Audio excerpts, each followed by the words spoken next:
This is Ray with PhoneArena. We're at MWC 2014, and the phone that I'm checking out right now is the LG G2 Mini. So yet another mini handset, a mini version of a flagship Android smartphone, and in this case it's the G2 Mini. But keep in mind that this is actually mini in the old sense of the word. You know, it's not a compact, it's not like the Z1 compact, so it's not trying to be great on specs, it's just a watered down version of the flagship phone.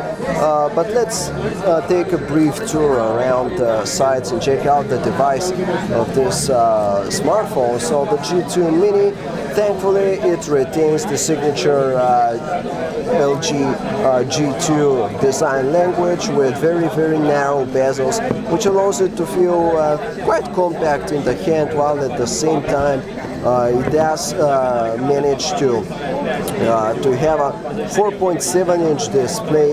It's an IPS screen here, so pretty good, pretty well healthily sized screen in a relatively compact form factor.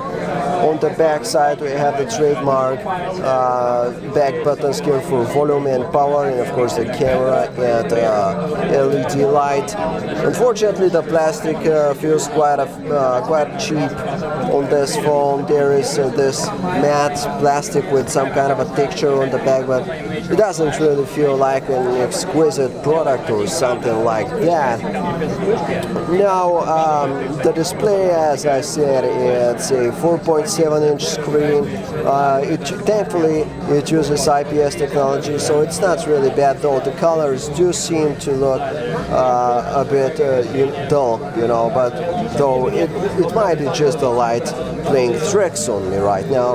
Now the bad news is that the resolution is 540 by 960 pixels, so it's QHD, but QHD for Quarter HD, not Quad HD. So, but actually in terms of legibility, this screen is actually not that bad. You can still easily read stuff, and it looks kind of fine, though of course it's far from what we have on 1080p displays and even 720p displays nowadays. Now the interface here is basically the same as what we have on the G2. It's a heavily skinned version of Android.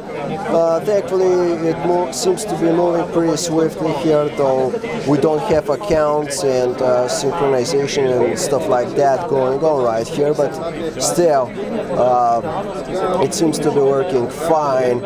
As I said, it's the typical LG UI, which means all the icons, all the applications will be customized, and you know, there are a lot of additional features by LG. One of them, kind of the signature feature here, I guess, judging by their heavy focus on this feature. So you remember knock-on, right? On the G2 they introduced the knock-on feature, which is like the glance feature on Nokia phones, where you just double tap on the screen and it lights up. Now with these handsets here and the G2 Mini, they're introducing knock code, which allows you to set a kind of a knocking code, which means that you can knock on different parts of the display, and if you knock on the right ones, then the display is going to light up.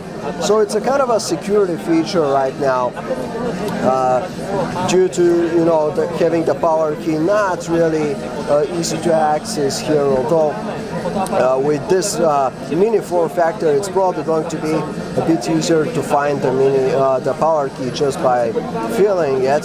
Still, we do have this knock code feature, and you can set different patterns right here to knock on different parts and sequences on the screen in order to unlock it. So that's I guess the major new feature here with LG's custom Android software.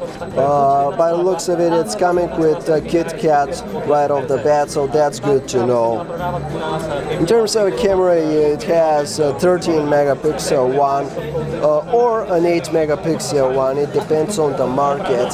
So I guess we'll have to check it out for ourselves in order to see if it's going to produce some quality photos, hopefully.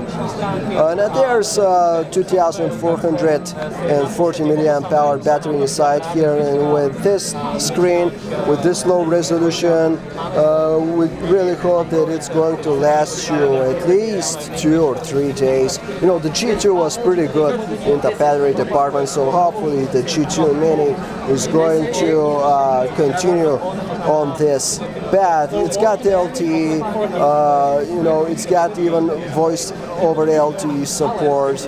And in terms of the processor inside, LG doesn't specify right now, but in some markets it's going to be powered by a 1.7 GHz chipset, and in other markets it's going to have a 1.2 GHz, but both versions should be quad-core chipsets. So as I say, as you can see, the lag is really minimal here. The handset is working, seems to be working just fine, though do keep in mind that this is not supposed to be a top-of-the-line phone. It's not like the C1 Compact or stuff like that. It's just a watered-down version of the flagship. It's more compact, but it's also going to be cheaper. Hopefully it's going to be a lot cheaper, especially with that screen and with these unnamed processors right here. But anyway, that was our first hands-on look at the LG G2 Mini. If you'd like to learn more, just check us out at PhoneArena.com.